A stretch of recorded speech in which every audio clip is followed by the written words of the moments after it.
Assalamu alaikum wa rahmatullahi wa barakatuh. On behalf of International Students of Islamic Psychology, we are blessed and grateful to be joining this space with you today.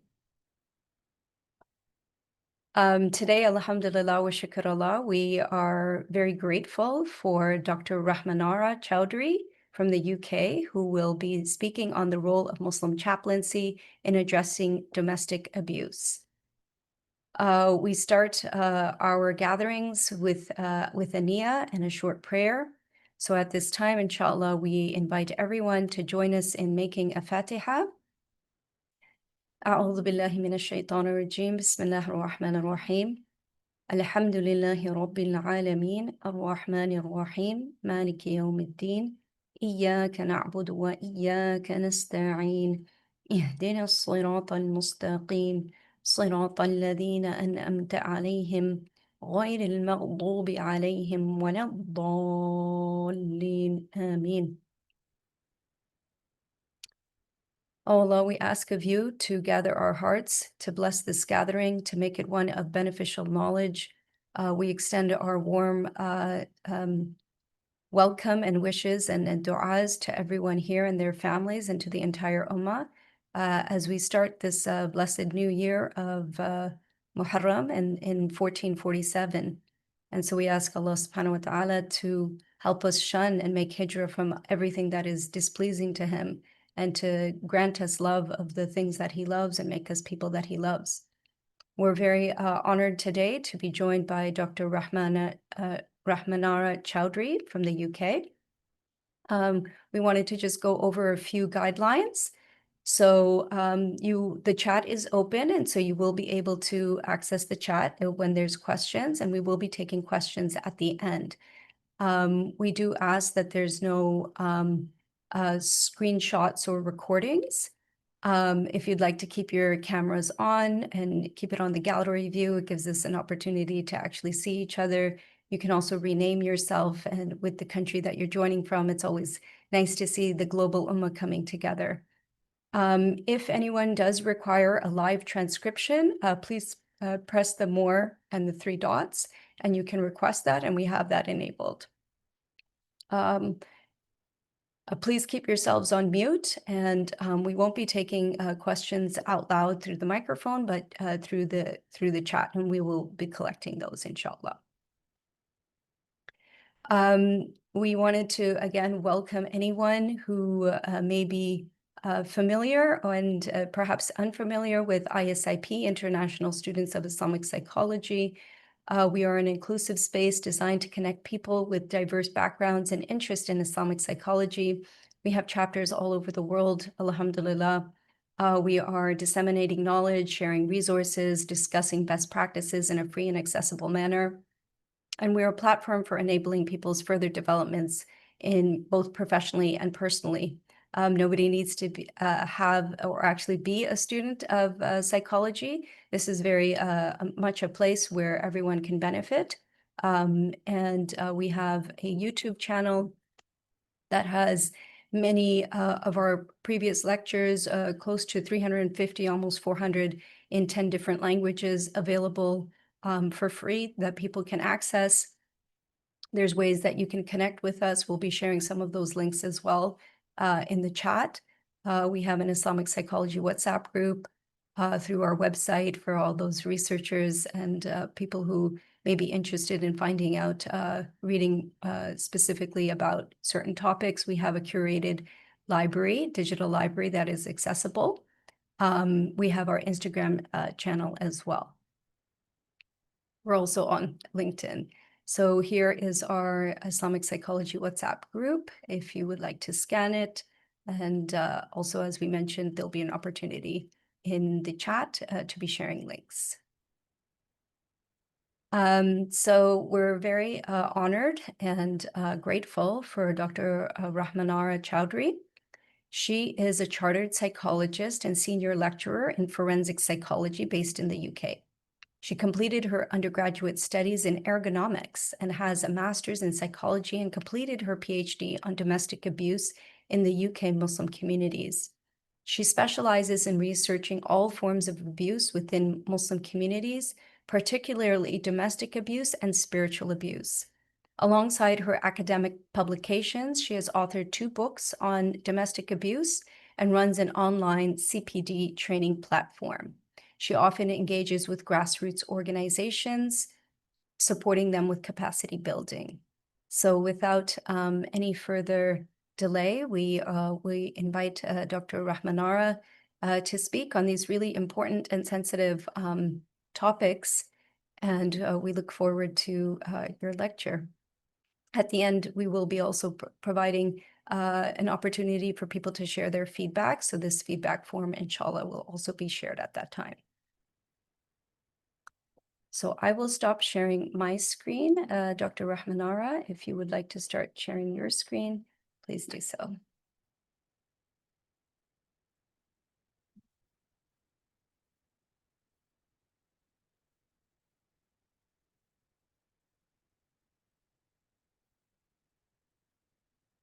Assalamu alaikum, everyone. It's a real honor to be here with you today. I've been watching the trajectory of ISIP, and it's just been quite amazing, actually. So yeah, it's a real honor to be with you here today.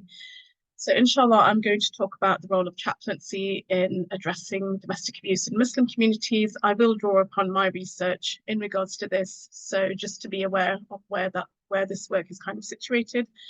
Don't worry if you don't know what Muslim chaplaincy is. I will also cover that, inshallah, in an introductory kind of way. Before we do start, I just want to obviously draw your attention to that this is a sensitive subject. It may be sort of triggering for some individuals, so please feel free to see how you are getting on with the topic. If it's difficult, feel free to take a break. Feel free to actually switch off and maybe watch the recording at a later time if it's better. So yeah, just have some how you're feeling.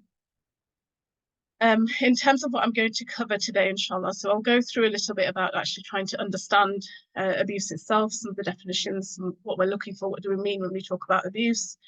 I'll talk a little bit about spiritual abuse. It is one of my sort of primary research areas, but there's lots of depth I can go into, but I'll just give an overview because of time restrictions today.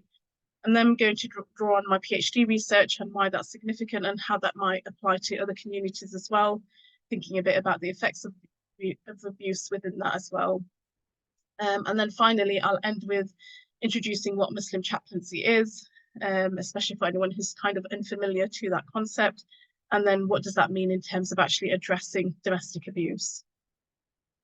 So I'm going to start with the UK context, primarily because when I've been doing my research, looking at the legal definition of domestic abuse, in England and Wales, we actually have one of the most clear definitions, which helps in terms of trying to address this issue. So I wanted to share this with you. And this is when we look at it sort of in comparison to, say, the US or in kind of countries. We're fortunate that England and Wales, actually, the law here recognises it quite well. I have to say that's after a lot of work that has gone into the area by practitioners and individuals trying to demonstrate what the impact of this area is on individuals and families. So in England and Wales, it's been defined as any incident of threatening behaviour, violence or abuse. And they put that in 5 categories. So they say it could be psychological, physical, sexual, financial or emotional. And they say it's between adults who have been intimate partners or family members. Based on what's happening here in the UK as well, in 2012, that was actually reduced down to apply to younger people, which is a bit of a worrying trend here in the UK. And so maybe that's something for people to think about. So essentially what we're looking at is threatening behaviours, we're looking at violence, and we're looking at other forms of abuse.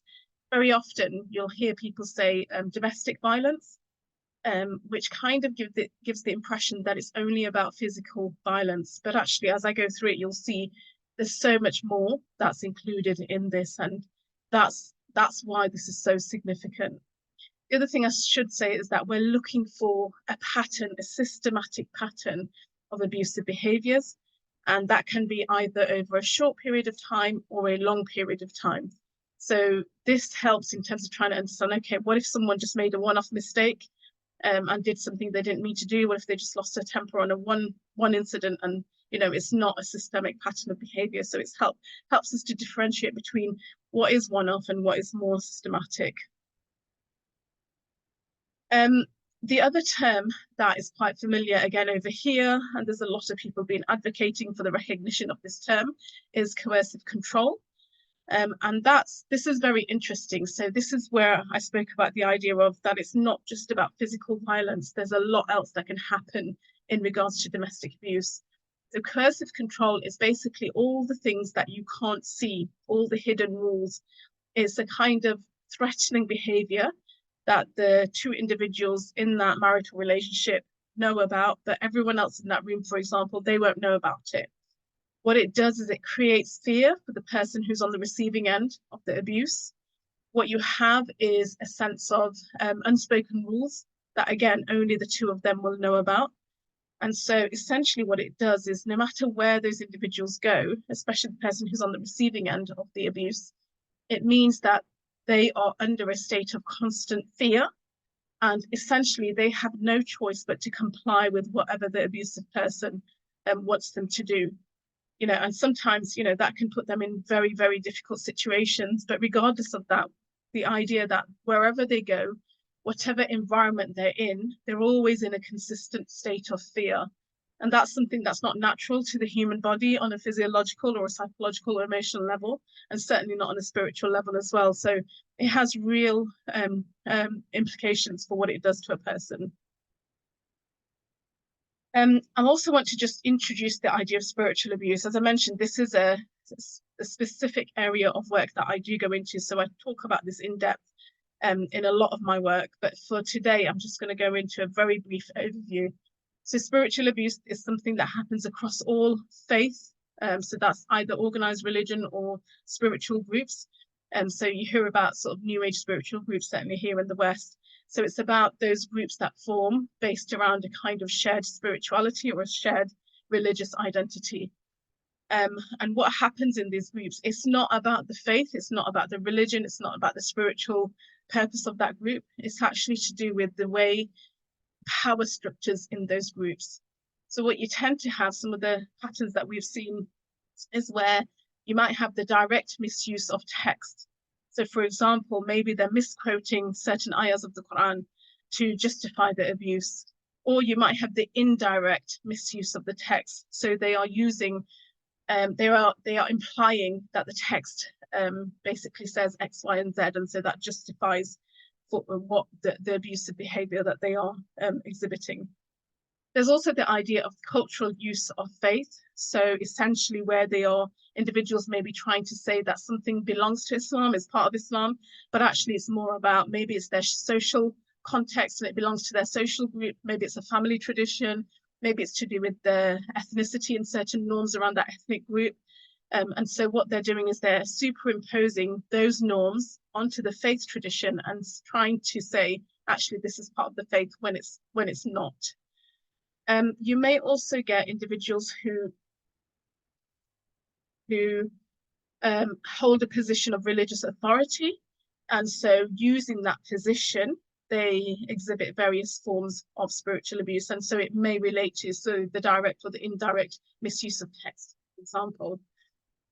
So with spiritual abuse, we're not talking that it's one person, one type of person, or one group of people who commit this act. Even with domestic abuse, it can be, lots of different people, and I'm going to touch upon that shortly soon. Again, with spiritual abuse, the purpose behind it is to either justify the abuse that's taking place, or to have that coercion and control over the person that is the victim of the abuse. So in terms of who might potentially perpetrate these abusive behaviors, basically anyone in this diagram could potentially perpetrate these behaviors. Now, this is in a domestic context. With spiritual abuse, there's something there about thinking about institutional context again as well. But that's something I'm not going to go into today, but just to kind of draw your attention to it. But because I'm focusing on domestic abuse, I'm just going to focus on the domestic context. So within a domestic context, you could have You can have siblings, you can have parents, it can be the spouse, adult children, in-laws, parents, in-laws, extended family. Because the way Muslim communities work, we tend to be much more interconnected. So therefore, we have to look at it in the sense of looking at all those connections within our families and our immediate sort of networks.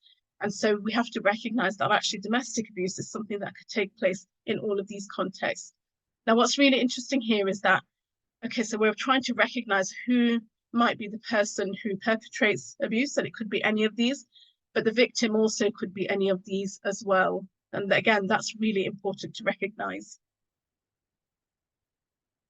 So when we're talking about the types of abuse, I've kind of alluded to it a bit in terms of the definition, the legal definition we have here. So we have the physical abuse, we have financial abuse, we have psychological, emotional, intimate, and we also have the spiritual. So whenever I address this topic, I will always include the spiritual, even though it's not recognized within legal framework here in the UK. Actually, because I'm talking about Muslim communities, because I'm talking about faith-based communities, and because my work has demonstrated this is something of concern, I will always include it in terms of trying to understand different forms of abuse. So let's actually talk about some of these abusive behaviors, because sometimes it can be a bit confusing and people generally, they might not be sure, what's abusive, what's not. So some of the examples I can give you are things like mind games, so playing psychological games with the other person, trying to deceive them, trying to confuse them, projecting onto them, so making them seem like they're always at fault, that they've done something wrong, or they're the person who's basically in the wrongdoing here. On the financial side, you might have things like unauthorized financial contracts. So, for example, taking out a mobile phone contract without asking you, anything to do with signing any kind of financial contracts where you've not consented to that, or you've had to do it under coercion, essentially. The other element is the withholding of income. So where families are entitled to income, maybe that's not being given, maybe that's being stringently kind of looked over, so it makes it very difficult to just live day-to-day life. On a more emotional, psychological perspective, you've got things like harsh, abusive, and derogatory words. And obviously we know that sometimes words can actually be more damaging than physically harming a person.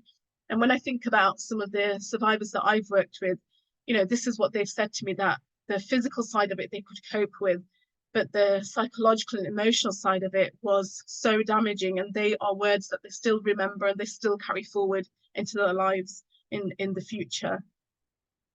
Physical violence. So interestingly, here in the UK, so England and Wales law, the definition includes what might seem like minor actions, but things like pushing, shoving, pulling hair, pinching, spitting, those kind of things. Because what it is that those acts of aggression are recognized as being the foundations of further aggression. And what makes them really damaging is if they're on a consistent kind of, they happen consistently, essentially, they happen systematically over a period of time.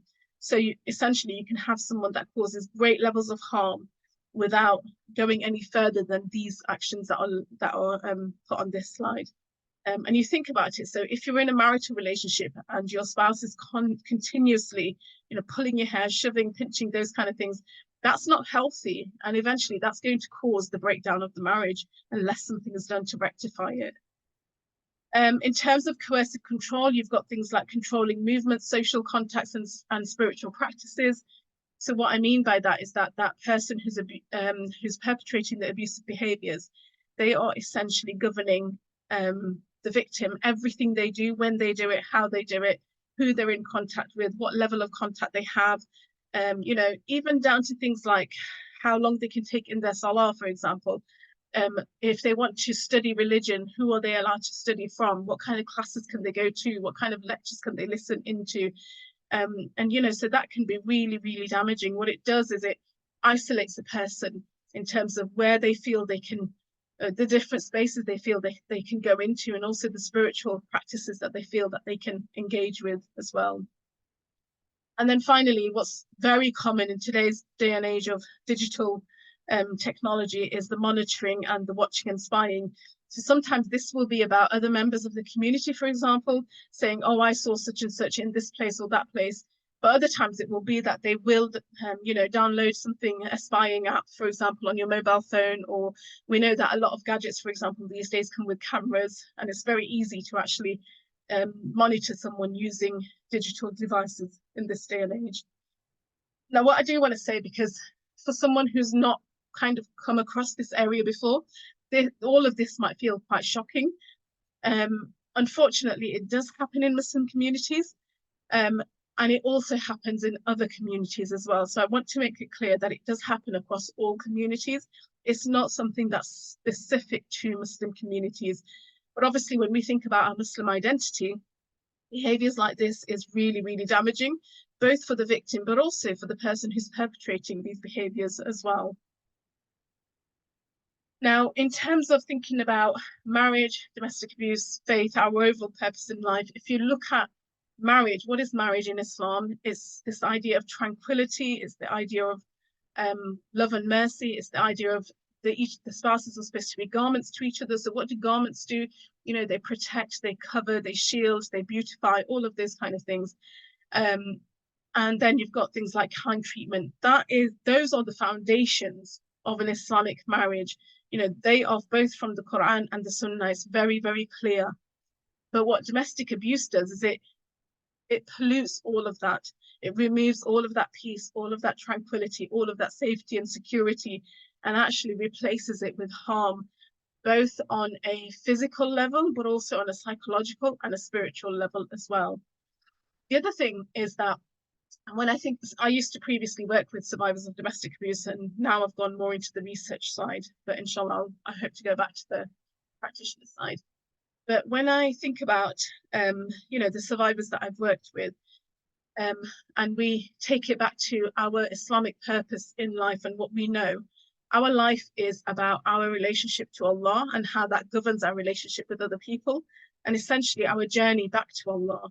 So at the focal point of everything is Allah. But when you have domestic abuse, what you have is that person who is perpetrating the abuse places themselves in a position where they become the focal point. And I have to say, this is the most scary thing that I've seen in domestic abuse situations, because essentially that person is almost positioning themselves like they are the God in the other person's life. And obviously that's very, very dangerous. That can cause a lot of damage, you know, to everyone involved. And obviously for that person who's perpetrating that, you know, you have to think about, you're not here just in the dunya, you're going to go to the akhirah as well. So what does that mean for both your dunya and your akhirah? And then for the other person who's the victim of this, the idea that they're trying to and they want to focus on Allah, but they're not able to because they're being restricted by this other individual who's supposed to be there in a protective capacity. And actually they're causing them great harm and removing them away from their purpose in life. And so when I was looking at this in terms of trying to understand it from an Islamic perspective, the closest word I could find was dhulm, basically. So when you look at the root word and root understanding of what is dhulm, it comes from dhalama, which basically means to do wrong or evil, to wrong, treat unjustly, ill-treat, oppress, harm, suppress, tyrannize a person or a thing, to commit outrage upon something, and to act tyrannically against someone. Now, these are obviously the English definitions. For those of you who are well versed in Arabic, you will understand it to a greater degree in Arabic. But basically, I think the key message to take away from this is how severe it is. This is a serious crime. Yeah, it's a serious crime upon another person. And also, you know, we have to remember that Allah has forbidden dhulm for himself. So then for someone else to do that to another person, you know, this isn't a light matter. So in cases where we feel compelled to overlook domestic abuse, actually we have to go back to what is the Deen telling us about what the serious nature of this issue actually is, and therefore what do we need to do in terms of addressing it. So I'm going to talk a little bit about the effects of abuse before I go on to talk a bit about my PhD research. And I put a quote here, put darkness upon darkness. That's actually something one of the survivors I've worked with previously, and actually as part of my PhD research, they said in terms of what it is, it's this idea of layers and layers of darkness upon your life. And we know that our life is not supposed to be like that. Our life is an opportunity for us to thrive and to be the best we can, to really excel in terms of both dunya and akhirah, because it's all positioned towards the akhirah. It's all about returning to Allah and doing the best we can. But to live a life where it's just darkness upon darkness, and at work, worse to that is that it's at the hands of another Muslim, you know, that's really damaging and really difficult. So in terms of the effects of abuse, so here in the West, and certainly here in the UK, there's an inclination to try and ignore this topic, although we're getting better at talking about it, to be honest. We have improved over the sort of last 10 years. But generally, you know, people will say, oh, it's a private affair, we shouldn't really discuss other people's matters. You know, that's something that's happening in their family. That's not something for us to discuss. The problem is what happens at that individual level obviously filters into the family unit. When it filters into the family unit, that means that, you know, eventually those family members are going to interact with members of the wider community. So it's then going to filter into our communities, which is then going to have an impact on our society collectively. So yes, whilst it might be an individual issue within a certain family, actually we have to help and support them towards change, because it's going to affect all of us in some way, shape or form. If there isn't that intervention, then all that happens is the toxic behaviors and the harmful behaviors, they just carry on and they'll just be passed on or spread wider, and there'll be more and more attitudes towards it being okay and acceptable, which eventually then will filter out to all of society and be really harmful for all of society, essentially. To share with you some of the manifestations of the impact of abuse. So it's led to things like anxiety, depression, physical illnesses, post-traumatic stress. And, you know, that can happen for a long duration after going through that experience. Say that person has left the marriage maybe, or whatever, maybe they've been able to remove themselves from the situation. The idea that actually the effect isn't just while they're in the marriage, actually is outside of that as well, for those who choose to leave or are able to leave. For others, obviously, maybe leaving isn't the right thing and maybe they stay in it, and, you know, so there's lots of impact to think about there as well. We've got things like self-harm, we've got suicidal thoughts, we've got things like clinical mental health conditions. So if you are continuously experiencing abuse over a prolonged period of time, eventually it's going to have a detrimental impact, which can then lead on to those clinical mental health conditions. Then obviously the greatest one, I guess, out of all of these is the impact that it has on individual faith. So when I was doing my research, I did meet a group of ladies who had reverted to Islam, but because of their domestic abuse experience, they actually then ended up leaving Islam. And when I think about some of the survivors I've spoken to, you know, it can create a barrier between them and their ability to access Islam, and, you know, that connection that they wanted to have to Islam because of the harms of the abuse that's been inflicted on them. So these are just some of the descriptions of the kind of impact it has. And there's a lot more that I could go into here. And I actually wanted to just share with you, so this is data from the UK, and it's showing what the prevalence of domestic abuse was in patients who were in psychiatric care. So here, within a systematic review, they found that 30% of female patients, inpatients, and 33% of female outpatients, so patients who were living at home but going in and out of hospital, that's outpatients, and then inpatients are those who are residing in the hospital for whatever reason, they had experienced domestic abuse. And then amongst male patients, they found that 32% across those inpatient and outpatient settings had also experienced domestic abuse.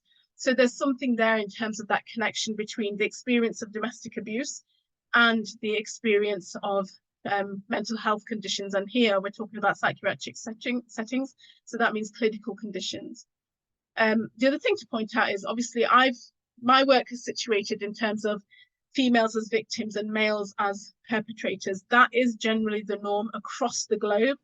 But I do want to say that the opposite can also happen. You can get males who are victims and females who are perpetrators as well. So that's something we should be aware of in the back of our mind, and when we're looking at this from a kind of social and spiritual perspective. And again, something else here just to share with you to demonstrate the link between, you know, the short-term and the long-term impact of experiencing abuse. So this is the idea of individuals in prison who had short-term sentences, I think it was, whether they had experienced abuse or observed violence when they were living at home as a child. And so you can see 29% of prisoners here had that experience. So the idea of individuals who are growing up in households where they see or are directly impacted by domestic abuse, again, what's the link between that and then them ending up in prison, not because they've committed the same offence, but because of the neglect, because of the trauma, because of the lack of adequate caregivers, because of lack of stable relationships and families, you know, all of these other things then leads people onto traumatic behaviours, essentially, which can then lead to offending behaviours, and then they end up in prison. So that, again, there's a lot more behind this, but I just wanted to share that to make that link and make you aware of that link. Now, the one thing we do, so related to those two slides, is thinking about children. That's something that kind of gets overlooked a little bit, but children are the hidden victims of domestic abuse. So a lot of people think, you know, we need to keep the family together, and I'm not saying we need to separate families or anything like that. You know, every situation is different, so we need to look at each situation on a case-by-case basis. But children who grow up in households where there is domestic abuse, even if they don't see it directly in front of them, they will absorb the toxic atmosphere. They will absorb the tension, they will absorb the stress, they will absorb all of that. And obviously for children, they are like sponges, so they will soak all of that up into their bodies, and then you will see trauma responses. So even if they don't physically see the abuse happening, they will pick up what's happening in terms of that environment, and that will have an impact on them. So that's something we really do need to think about.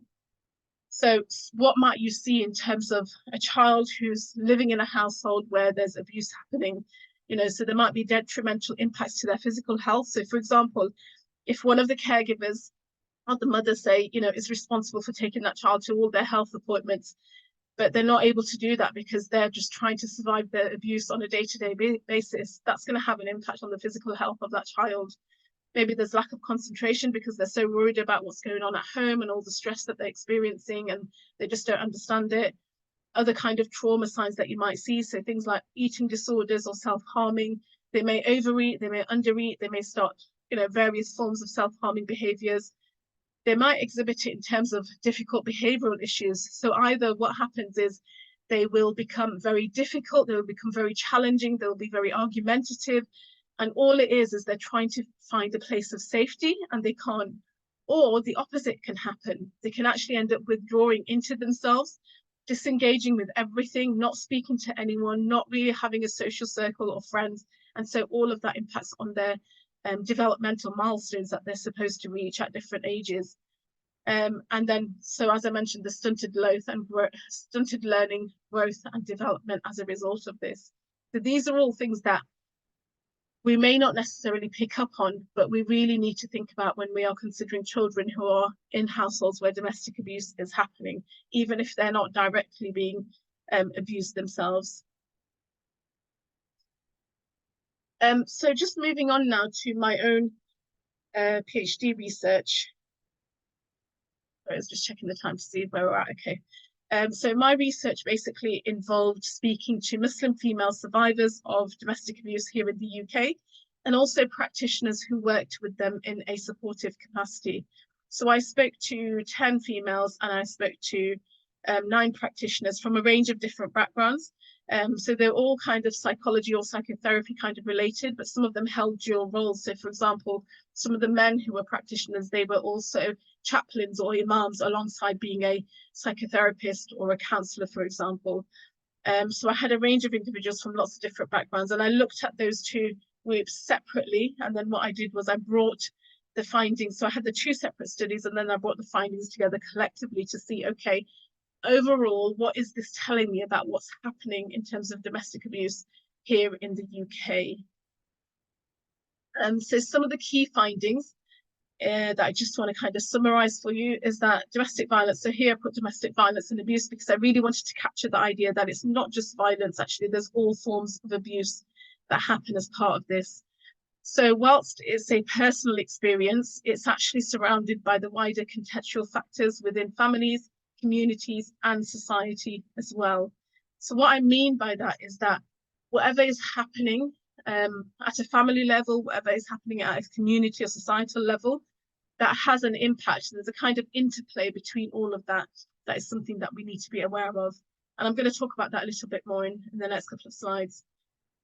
In terms of who impacts on domestic abuse situations, so you've got both individual and collective identities influence how domestic violence is understood and addressed. So the idea of communities collectively, do we actually understand what domestic abuse is? And actually what came out of my research was that we don't. Collectively across communities, we all tend to think it's about that physical violence. And even then there's justification of things like, well, that's what happens in marital life. That's the norm, you should expect that. So there's nothing to kind of talk about here. So that's something to be mindful of. And obviously in terms of the international context, be mindful of your own social kind of setting and context, and thinking about, you know, what's the collective kind of attitude towards domestic abuse in your social context, and in your, wherever you are in the globe, you know, what's the attitude and how does that impact on how domestic abuse is firstly understood and then secondly addressed. Now, because of the nature of Muslim communities and the way we are interconnected, domestic abuse actually within Muslim communities is not limited to the two individuals. So from a Western secular kind of perspective, they tend to look at it from the victim and the perpetrator. Whereas for Muslim communities, you've got the person who's impacted by it, so the victim, but the person who might be perpetrating that abuse, there might be one main person, but there might be lots of secondary people. So if it is, say, the male spouse, for example, who's perpetrating, maybe he's being supported by his family members in some way, shape or form, or extended family members in some way, shape or form. So again, we need to look out for this because this impacts on how we understand and therefore how we address the issue. And the final point, which is common across all kind of domestic abuse situations, is that post-separation abuse is very, very common. And again, it doesn't tend to be limited to the two individuals. If they have children, children tend to be pulled into the abuse at that point if they haven't already been pulled into it. In terms of within my study, what were some of the barriers to reporting for survivors? So the first one was the idea of thinking that that person was going to change. And obviously, when we go back to our purpose in life and the idea that we don't get married with the intention to get divorced or separate, you know, so we're always going to give that marriage the benefit of the doubt. We're always going to try and pursue to make it work, because that's kind of inbuilt into us in terms of our purpose in life as well, how it feeds into that. So therefore, always thinking, oh no, that person's going to change. You know, it will change. It will change. I've just got to be patient. I've just got to put up with it. But in the meantime, obviously, the damage that's being caused, you know, sometimes that damage you can't even begin to describe it. For individuals who think about, okay, maybe I need to start speaking out about this because actually the damage is just getting too harmful now, but then they might be worried about being labelled or the stigma that comes with it. So the idea of now community members knowing that there's abuse going on in that household, the idea of if they recognise that they need to leave, that's the best thing for them. And as I said before, that's not always the best thing. You have to look at it as a case-by-case basis. Then there's the fear of becoming a single parent, or if it's actions that have now gone into criminal behaviours, you know, and they have to report it to the authorities, then if you end up with one parent who has a criminal record, you know, that's a severe situation to be in as well. And how do you face the community in that kind of context? So there's a lot about the social positioning and how they act as barriers to reporting. And then finally, what I also found was that globally, obviously, we understand there's a really negative stereotype and representation of Muslims across the world, and obviously from certain outlets. The idea that you then start talking about abuse in Muslim communities, there's a real fear about, okay, so if I start talking about this, it's just going to affirm everything everyone's been saying on that global perspective. So that's just going to give an even worse name to Islam and Muslims. So therefore, I can't speak about it. And, you know, my response to this is the idea of Islam tells us we have to be just in what we're doing, even if that means speaking out against yourself, that we have an obligation to support both the oppressed and the oppressor, that we need to work with both of those individuals. And that's an overarching principle that really shows the value system in Islam, and there's a lot of value in that. And actually, even if people try to say, oh, this proves what we said about the Muslim community and what we feel about the Muslim community, actually your response to that is no, my religion teaches me to be just and fair and to fight against oppression. And so this is what we're trying to do through addressing this issue.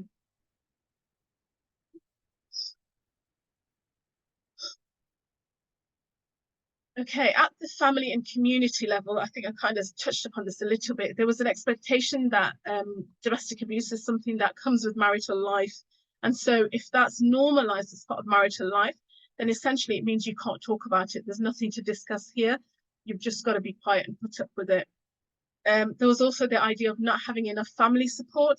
And again, a lot of that stemmed or related back to whether or not people understood the reality of domestic abuse.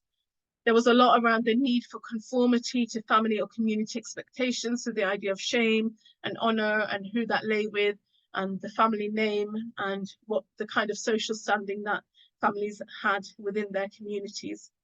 And then finally was the idea that in some communities, women can actually make the situation worse, because what they're doing is, number one, they're going to go back to this first point, they are saying it's part of marital life, so they're silencing individuals in terms of speaking about it, but sometimes they even contributed to it. So for example, if they're supporting the person who's perpetrating the abuse, and you know, that might be very explicitly, but it might also be very hidden as well. So again, you can see lots of nuanced levels to kind of think about and consider. So as a result of my research, I brought these two areas together, and what I did was I developed something called the web model of domestic abuse. And basically this shows that for Muslim communities, and actually now what I'm finding with my work is that it can apply across all communities because it's quite flexible in nature. But we start at the individual level and we think about this individual psychosocial spiritual level. So who is that person? What is unique about that person? What is unique about their experiences? And I'm just giving a very brief summary here, but I just want to introduce the model to you so that you're aware of how we can start to understand this and address this in a more systematic kind of manner. In the yellow there, the next circle is basically stakeholders. So thinking about who else is either involved or important in that story, in that case. Do they play a positive role or do they play a negative role? And therefore, what does that mean for addressing the abuse? On the third level here, you've got the intersectionality. So thinking about unique characteristics of that person that then shape the unique experiences that they may have. So for example, if they have a disability, if they're surrounded by individuals who have a lack of understanding of Islam, for example, yeah, whatever else, lots of different factors that can fit into there as well that may make their experiences unique. And so again, that's about, well, how do we understand those unique elements in order to address it? And then finally, at the macro level, what I just touched upon recently, the idea of recognizing the wider narrative that's been built around Muslims. And so what happens at a societal level? What are the barriers that are there present at a societal level that may prevent us from understanding and addressing abuse?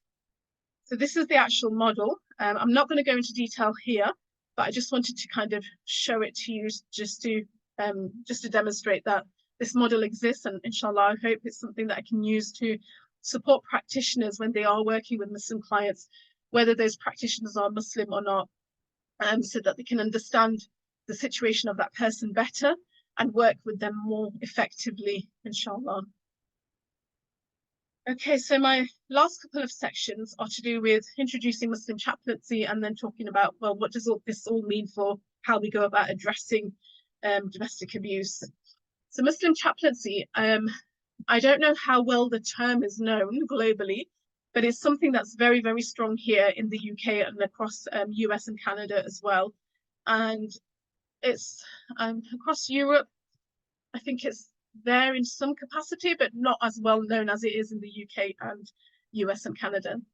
So when we're thinking about chaplaincy, we're thinking about our goal in life, our purpose in life, and that's essentially turning back to Allah. The fact that we are here on our journey and we're going back to Allah. So we're thinking about all elements that are connected to that. And then what does that mean for our holistic well-being in terms of where we are going and the direction of our life? And obviously we know, so those of you who've been taking part in all of the different lectures, you'll have come across various models of the soul, the understanding that we're returning to Allah. We've got our focus as the akhirah. So I'm not going to go into this in detail because you'll have that richness in terms of the literature available across Islamic psychology. But that's what we're talking about when it comes to Muslim chaplaincy, the idea of Islamic psychology, the idea of our goal in life, the idea of everything we do here is in relation to the akhirah and our return journey to Allah. And so chaplaincy is about ensuring that holistic well-being across that whole spectrum. So we're trying to support people in terms of having that holistic well-being across that whole spectrum. And so what we do, the first step in chaplaincy is to break down how we understand the person. So we understand that, yes, there are different parts to us, there are different elements to us. There's an emphasis on the heart, there's an emphasis on the soul, there's an emphasis on different elements like the nafs as well, and the physical aspects as well. But essentially, we're thinking about the psychophysical unity, so how the soul connects to the body, and how that creates a level of wholeness in terms of how we are in relation to Allah, in terms of our relationship to Allah and our return to Allah as well. So again, the idea of Muslim chaplaincy is about trying to support that wholeness, trying to support that unity to ensure that we are able to live to the best standard that we can in our journey back to Allah. And then in terms of, you'll all be familiar with this, the three levels of the soul, so nafs al-ammara, nafs al-lawwama, and nafs al-mutma'inna. The idea that there are stages in terms of our spiritual development, and there are ways and techniques that we can utilize that will help us in terms of that development. Now that I've just been speaking about domestic abuse, you can start to see where it might fit on this category. And so once we start to understand where it fits in terms of the different levels of the nafs and the different stages of development that we're at, what does that mean for how we work with individuals, how we support individuals to improve the level that they're at, and recognizing that true happiness actually is found in having that serenity and having that connection and having that purity in terms of our connection to Allah. And so what we're aiming to do with Muslim chaplaincy is to really harness and encourage and enhance that closeness that we have to our Creator. So in terms of the different approaches that are taken, so this is another term that we use here, which is pastoral care. And that relates to the action, I guess, of what Muslim chaplaincy does. It gives that care to the individual on a holistic level. So we're thinking from the emotional perspective, we're thinking from the intellectual, the behavioral, and the spiritual. So when we start to look at these different strands, and so I recognize that in some of the previous lectures, you'll be looking at, some of the lectures will have covered specific things to do with intellectual development, specific things to do with nafsani kind of approaches, and then specific techniques in regards to ruhani approaches to personal development and growth. So all of that you can draw into this in terms of Muslim chaplaincy. How do you use that to help support you as a practitioner to work better with clients who come to you? But also, how do we as individuals also recognize these elements in our own lives and use it to help us in our personal and individual situations as well? Obviously, within a Muslim chaplaincy context, it is the case of you've got a chaplain there who is there to support you in this process. Now, in terms of models of chaplaincy, obviously, I recognize globally, this term might be very unfamiliar. And obviously here in the UK, it kind of did derive from the church context, but because it's really expanded since then, it's become a much more acceptable term across different faith groups. And so we both here in the UK, we have both formal and informal models of it. So across our healthcare system, across our criminal justice system, and across our education system, for example, we have chaplaincy. We have formal recognized systems of chaplaincy. So the chaplains are there to support anyone who needs any kind of support, and they want it to come from a kind of faith perspective.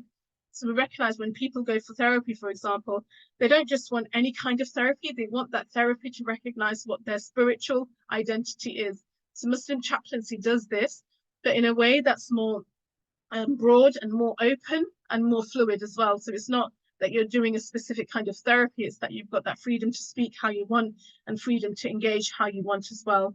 So you might have the formal models, you might have more informal models.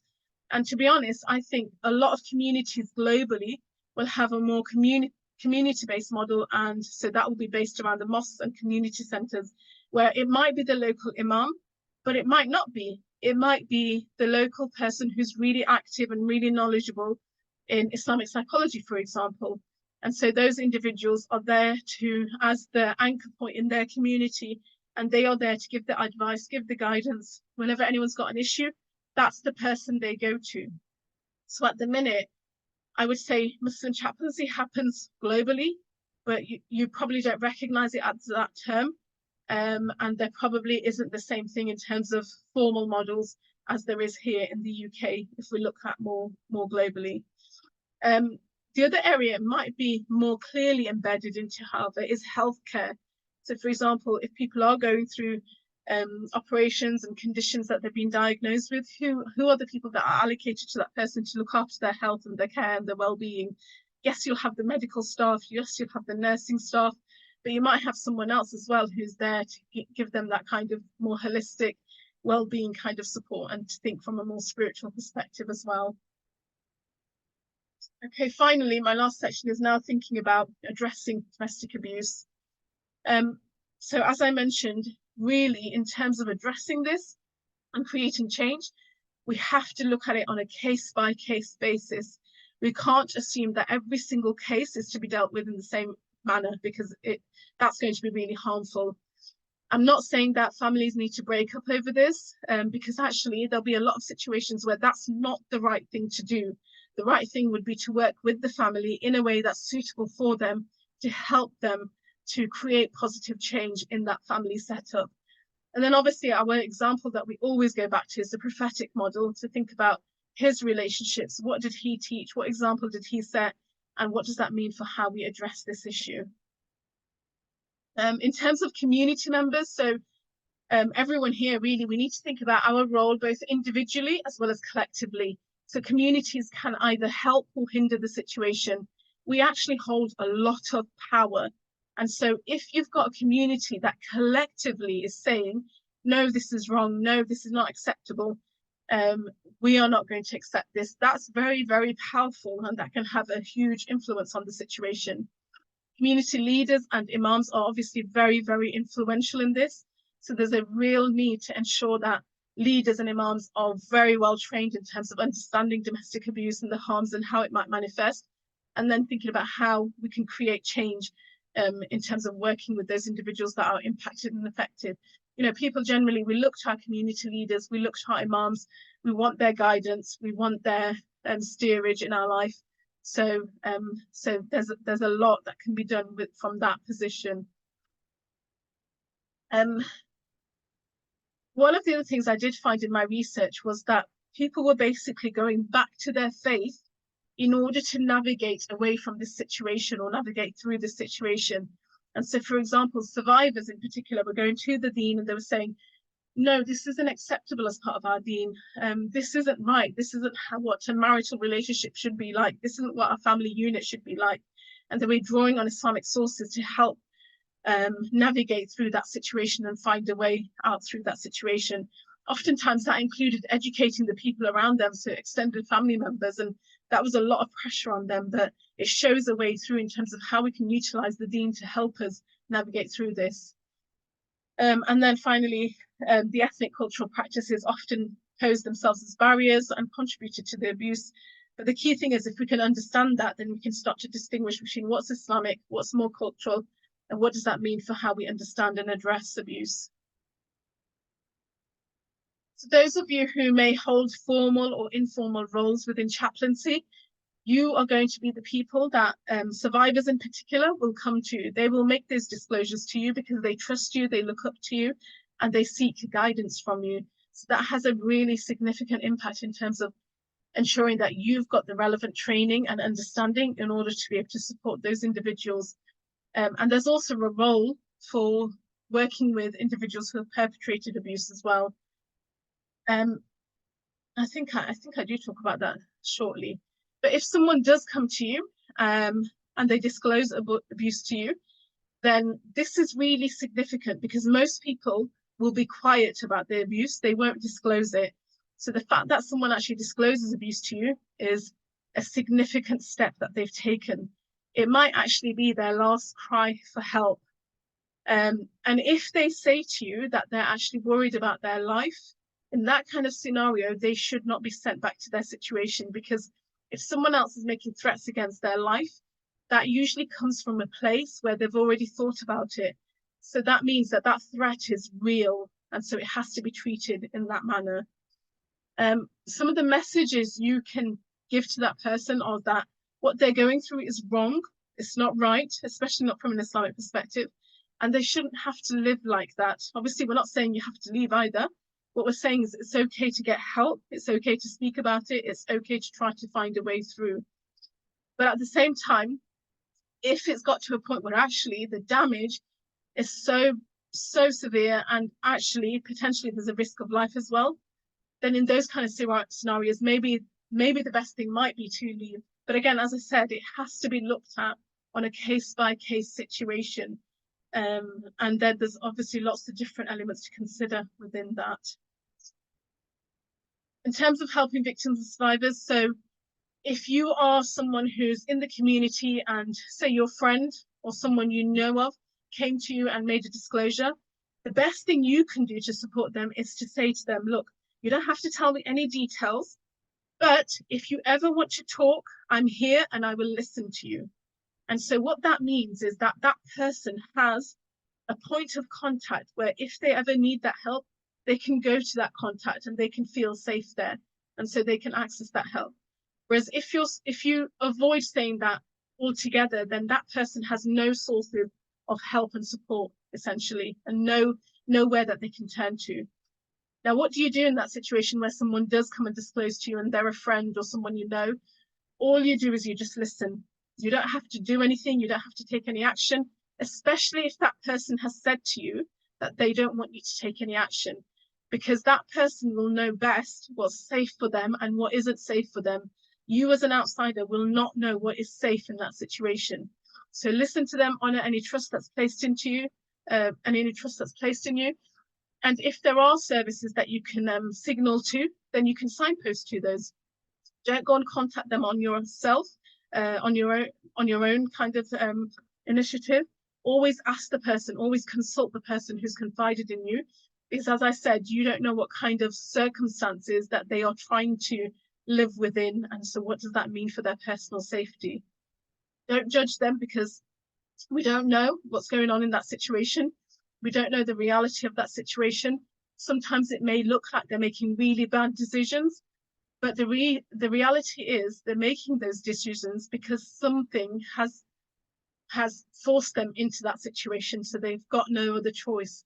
So we can't really judge them. We never really know what's going on. Don't apply pressure on them to take your advice, because if you do that, what it will do, it will scare them off. And it will put them in a situation where they've already got a lot of pressure on them. They've turned to you for help and advice, and actually you just make the situation worse. So what you want to do is just say, I'm here, I'll listen. And if you want me to do something, then tell me what I can do to help. So that ties in with not assuming that you know what the best course of action is. That person will know what's safest for them. And again, don't make decisions on behalf of the victim. Obviously, in the life and death situation, we know, according to the Deen, life always takes precedence. In terms of that recovery, it has to be holistic. It has to take into account that holistic nature, so the biopsychosocial and spiritual level. And these are really individualized, specialized areas that we need to go into in detail to understand how we can support survivors. But I just wanted to introduce this to you so that you understand what's required to help survivors move forward. And with children, again, so there's various things we need to do. We need to be asking, we need to be listening, we need to teach them about respectful relationships.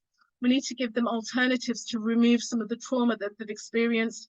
We need to help them to understand what's happened, and we need to create safe spaces so that they can talk and start to grow and develop normally as children.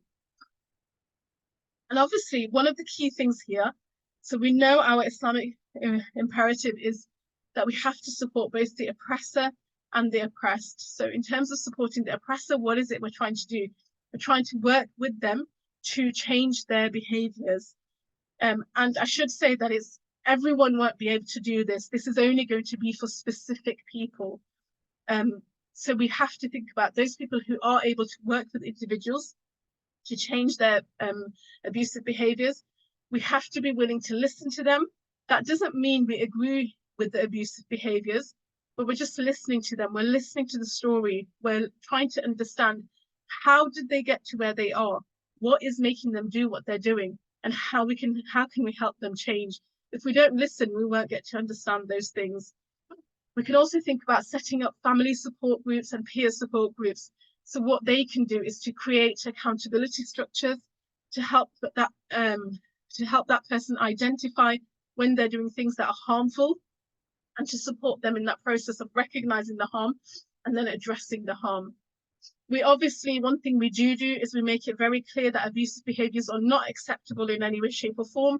And so what does that mean for when we're working with them? Yes, we're going to work with them, but we're not agreeing with the abuse. And so we make that distinction clear to them as well. And then wherever we can, we're thinking about pointing out wrong actions, pointing out things that are not okay, pointing out harm, and trying to intervene in a positive kind of way without causing harm to anyone involved. So that kind of brings me to the end of the lecture. I've just got a couple of resources. So here is a counsellors and psychotherapists network. They are based in the UK. I don't have any wider ones, but I just wanted to share this with you in case it's of use. And I also wanted to point you to some of the articles on the Yaqeen Institute. So they talk about domestic abuse in some of their articles. So that might be something you want to look at. Also want to just draw your attention to a couple of books that I've written in this area. So the first one is called Qawamun, and the second one is Road to Recovery. So these are all based around my practitioner work that I did previously. And again, it's to create knowledge and awareness within Muslim communities to help kind of understand and address this issue better. They are available sort of online and in various bookstores as well. I've also got my online CPD training platform. So this is built around my model, the web model of domestic abuse. And inshallah, in future, I'll have a few other courses on there as well. So that's just on the website here, reflecttransformative.training. And I think that was it. That was the last one. Shall we open up for questions? Yes, Jazakallah khairan, Dr. Rahmanara. Subhanallah, this was a really very well methodologically, presented. And I really felt it was really important, especially the things that you said at the beginning, where we need to get a handle as a community in understanding what actually is, when we use the word domestic abuse, what are we actually talking about? And so that's, something that we're hoping that having discussions like this can bring that piece of awareness, because as you said, domestic abuse and domestic violence has to be taken on a case-by-case basis, and not everyone is going to be able to handle that or intervene but all of us here have the ability as a community to start building our knowledge and to start getting those messages across. And so we're very, very grateful for your presentation here today. Thank you so much. And I pray, inshallah, that this will be of tremendous benefit to the people who are here and listening to us live, but also, inshallah, we will be sharing this video recording on our YouTube channel. And so we're hoping that this will be something that will, outlive this time that we have together. So barakallahu fikum, jazakallah khairan. Thank you so much. We will be opening up for questions, brothers and sisters, and thank you so much for those who have been asking their questions. So I think we'll get started with the questions, Dr. Rahmanara. And also, I just wanted to share that Dr. Rahmanara's books, Sister Nadira, thank you so much, from our ISIP team, has been sharing links, so you can get more information on how to stay connected to the work that Dr. Rahmanara has done in her PhD and in the community. So having said all of that, let's start with, I thought this was a really important question, especially when you were talking about the barriers to reporting. And so a sister is asking, how much does the definition of patience or sabr come into play when reporting cases? Yeah, so in my research and actually in my practitioner work as well, that word was being thrown around a lot. So a lot of people were being told, just be patient, he'll change, the situation will change. This is your test in life, you have to go through this. It's a form of purification and elevation and all of those kind of things. And I can see you nodding, and that's very familiar, isn't it? A lot of us probably heard those narratives. But when we look at the concept of sabr, it's the idea of you take action first, and then you're patient upon that action. But you trust in Allah, you recognize that you've done everything you can. And that's the point at which then you sit back and you say, okay, I've done everything that's within my means. Now the rest is up to Allah. So in each situation, you've got to think about what action can you feasibly take, with ultimately the recognition that domestic abuse and any forms of abuse is against our tradition, and it certainly goes against what the very purpose of marriage is, for example, and that harmony that's supposed to be created in families. So you can, that's so clear in the tradition. That's something that isn't to be doubted. So it's a case of, well, if that's the anchor in a marital relationship or a family unit, what can I do? What action can I do to exercise my rights? And then I will be patient. So it's working that way rather than just be patient and that's it. Right. Thank you so much.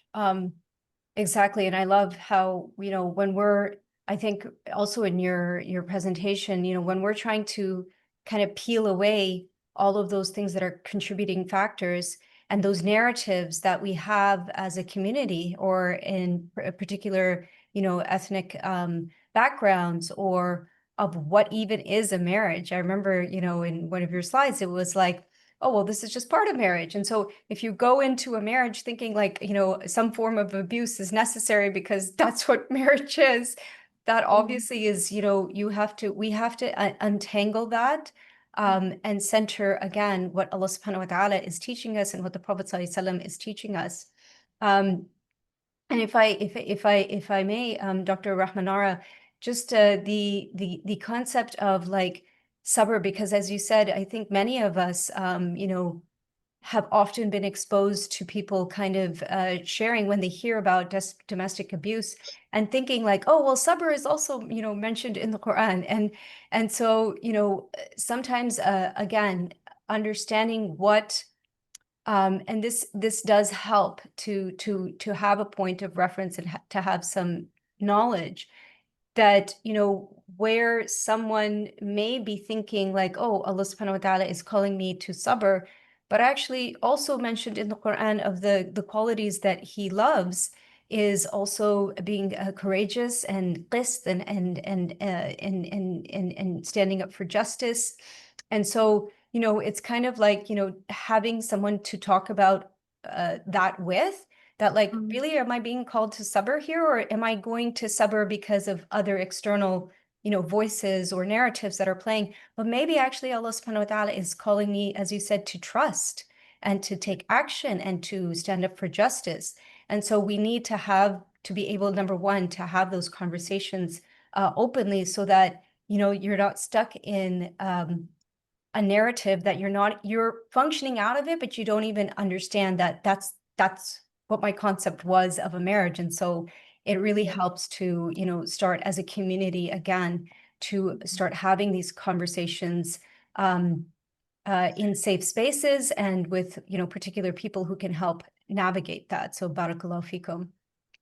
Just to extend off that, when we speak out against injustice and oppression, we're actually protecting and supporting the person who's committing that, because if we can help them to change, that potentially means that what their akhirah looks like is going to be very different. Right. It's the idea of, do you return to Allah having committed all this dhulm, or do you return to Allah having committed dhulm, recognizing you've done wrong, regretting it, making up for your mistakes, doing that tawbah, going through that whole purification process, and then returning to Allah. Right. That's also, like, indirectly, by speaking up about it, we're actually helping that person. Right, exactly. Alhamdulillah, jazakallah khairan. All right, we have some questions here as well.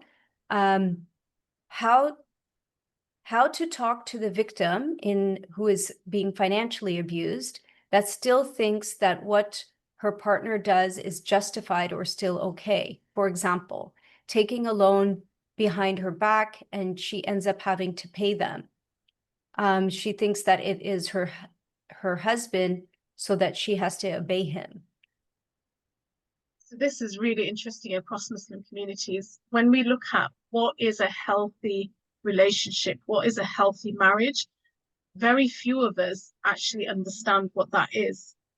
And it's the idea of, we have to go back to the prophetic model. If you look at the Prophet ﷺ and his wives, they were all from different backgrounds. And there's a reason behind that.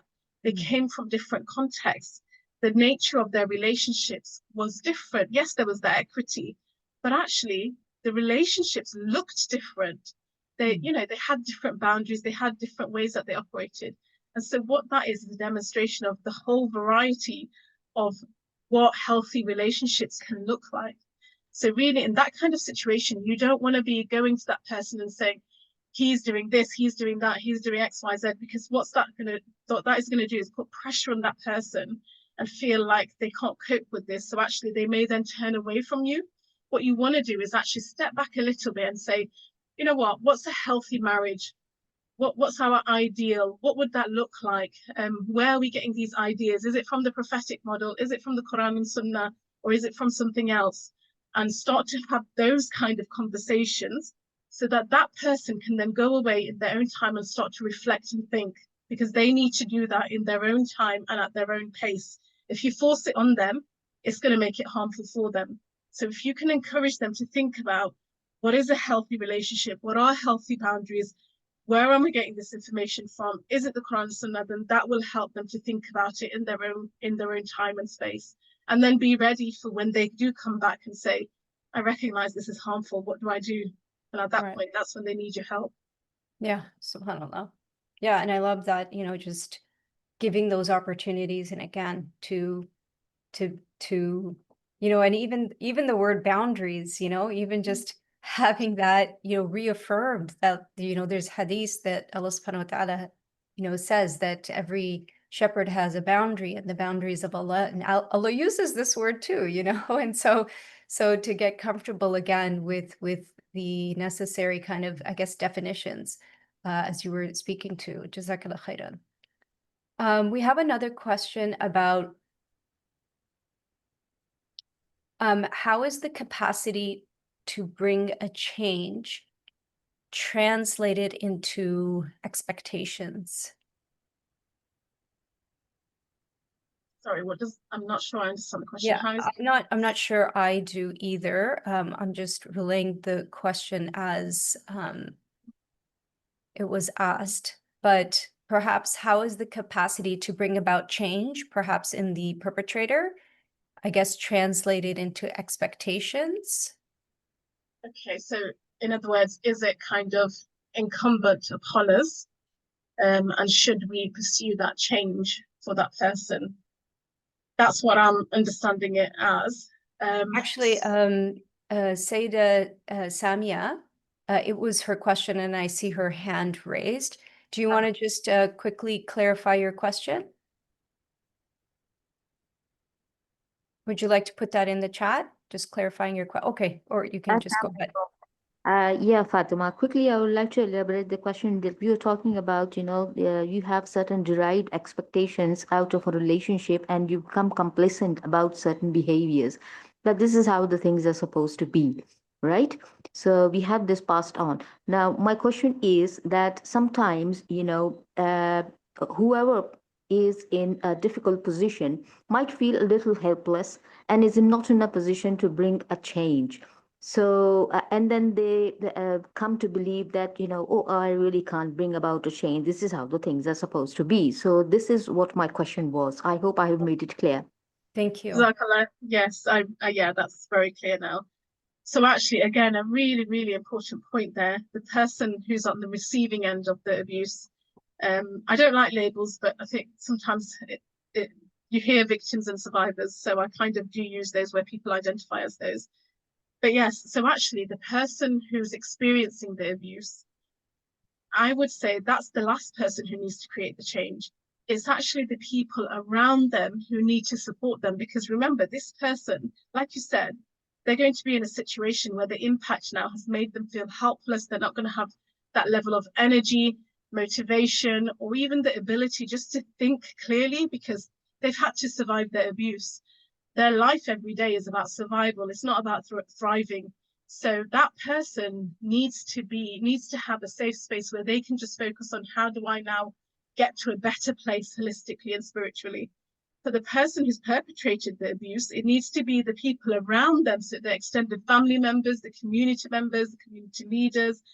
They need to be the ones who are working with that person to help create that understanding towards change. It can't be the person who's been the victim because they already have too much on their shoulders. They've already got too much they have to cope with. And to put that on them now on top of that is actually really unjust. Alhamdulillah, thank you so much. Such an important point, and yeah, exactly. Asking more of a person who's experiencing the abuse. So again, the responsibility falling upon the people surrounding the person who's perpetrating it. Thank you so much. And such clarity in your answer. Thank you. Another one is, how much does premarital counseling or education help to reduce domestic violence? I don't know if that was a part of your research or if you're aware of things. So here in the UK, there is no kind of structure where a person has to do any premarital counselling or any courses before they get married. I've noticed different communities are starting to now introduce it, but it's not mandatory upon anyone. So it's they decide whether they go on those programs or not. But I would say those programs are always a good idea. Whether or not they prevent abuse, I don't know because I haven't looked into that. I can't tell you what the stats might be because I know in some countries it's mandatory to go on these programs before you get married. I always think that's definitely going to be a good idea, but we have to also recognize that in terms of why abuse occurs, there's lots of different things that play into that.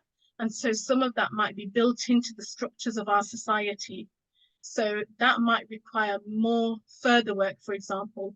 So for example, if it is that actually, even despite there's premarital courses and therapy that you can have, that actually at a community level, we just think, no, this is part of marital life, then those courses are going to help to a certain degree, but they're not going to tackle the crux of the problem because the crux of the problem is outside of that.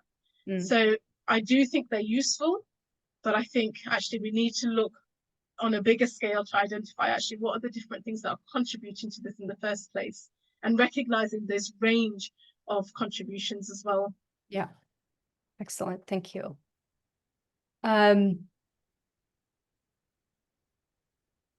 Okay, and then another question that we have is, how do you bring rationale back into a highly emotional trauma, I guess, into a highly emotional, traumatized person? Yeah, so anyone who's been on the receiving end of abuse and they have been highly traumatized by it, they need time safety, and security. They need to, the biggest thing is time. And you have to recognize with trauma, you're talking about the immediate short term, the midterm, and the long term as well, in terms of how that manifests and then how that can be addressed. So really thinking about going back to a rational way of thinking, that's going to take a long time, but it is possible. So some of the survivors that I've worked with, they're just doing absolutely incredible things now. But, 1 year after the abuse, 5 months after the abuse, that was not possible. They were still in a state of going through their healing and their recovery. And so for each person, that healing and recovery looks very different, feels very different, and depends on, what access to support they have as well. So it's very individualized, but it is possible. And I think the more we can be there in a supportive capacity, just to listen to those survivors, not judge them, not try and give them advice, not tell them what to do, but just be there. That alone can be so transformative, because in that abusive situation, they could never rely on their spouse. So for us now to be there as stable, trusted individuals who genuinely care about them, that alone can be transformative for them. SubhanAllah. So beautiful. And such a good reminder, especially, when we have so many, we'll hold husna dhan that so many people want to help, and they want to be the fixers, and they feel like that's just not enough. And so I think, part of our role, as a community and ISIP and through the work that we're doing, like right now, is reassuring people that listening is enough, and being there for someone and holding that space in a compassionate way without judgment is enough. And I think that message just is something that we need to repeat, because, in my experience as well, is that people want to fix, and it hurts, and we hold a good opinion of everyone, that it hurts to hear it. And so, and they also experience a sense of helplessness, like, I need to do something too. I need to help my friend. I need to help my sister. I need to blah, blah, blah. And I think reassuring that you're listening is doing something is really beautiful advice. And thank you for, again, sharing that. We have a couple of more questions. Are you okay, inshallah, if we continue? Yes, I will have to sign off at 4 though, if that's okay. Okay. I have got an appointment. Yeah, no worries. So, I'm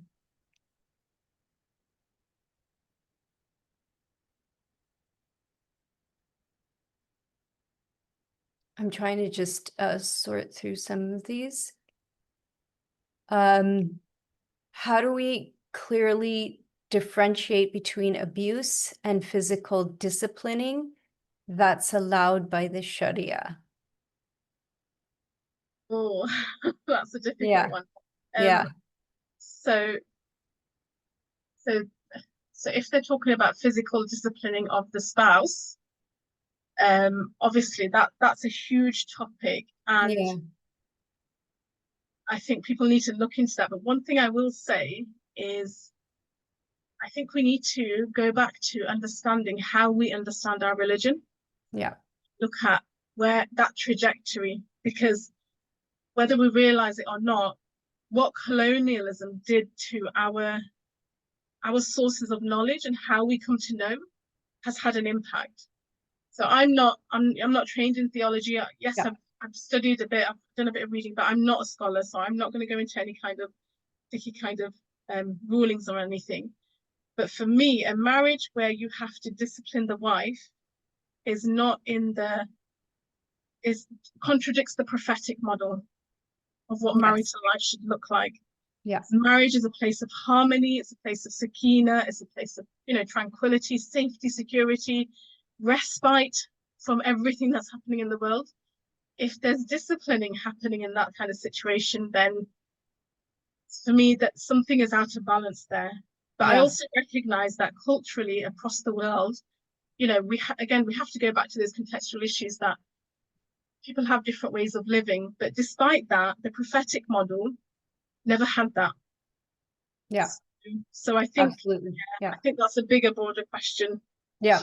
And actually, this question wasn't necessarily talking about marriage, because another question actually from a different person, but maybe we can finish on this one, is how can we advocate to stop generational trauma from being perpetrated, particularly when the abuse is within the way of thinking as to how to raise children, being seen but not heard? Yeah, so again, you know, the answer is to go to the prophetic model. Yeah. If you look at, I was just reading a story the other day of the Prophet ﷺ, who, when he was in sujood, he was in a really long sujood, and he explained it afterwards as, you know, I can't remember who it was, but the child was playing, and he didn't want to interrupt the child playing. That tells you everything you need to know about how you raise children. It's that simple, it's that clear. So again, that's why I say we need to go back to understanding the things we think we know about how to study Islam. Where has that come from? And actually, what's the prophetic model? Because the prophetic model gives so much clarity. Yeah, beautiful. I think that's a beautiful place to always end, with the remembrance of our Nabi sallallahu alaihi wasallam. I really wanted to thank you, Dr. Rahmanara, for taking this time to be with us, for the work that you're doing in addressing this really, really important and sensitive topic. We pray, inshallah, that anyone who is ever experiencing any type of abuse, may Allah subhanahu wa ta'ala always protect them and keep them safe, and help us as community members to step up into the roles that you've shared with us in how to help and how to change these narratives that have crept up upon all of us as a society, within the Muslim community and outside of the Muslim community. So I really want to thank you. I want to thank our team, the ISIP team, Sister Nadira, Sister Tree, everyone who has contributed to helping with this today. Sister Nadira has been sharing some links, and the feedback form is there. Please do fill in the feedback form. Dr. Rahmanara, we are very grateful, and if you would like to end us off with a closing dua, we would be most appreciative. Can I ask you to do that, if that's okay? I'm quite particular about these things. Inshallah, inshallah. All right. So we ask Allah subhanahu wa ta'ala to give us tawfiq into helping to transform ourselves to be more like the Prophet sallallahu alaihi wasallam. May we help to end oppression wherever it may be. May we never be the oppressors ourselves. May we recognize our roles in helping to create safe and beautiful communities that are based upon the prophetic model of our Nabi sallallahu alaihi wasallam. Allah, if anything of khair has come of this session, we praise you, we thank you, and we know that it is all from you. Any of the mistakes that have been made are mine alone, and we seek forgiveness for our shortcomings, and in our shortcomings in praising you and following our Nabi sallallahu alaihi wasallam. Subhana rabbika rabbil izzati amma yasifun, wassalamun ala al-mursalin, walhamdulillahi rabbil alamin. Jazakallah khairan. Assalamu alaikum.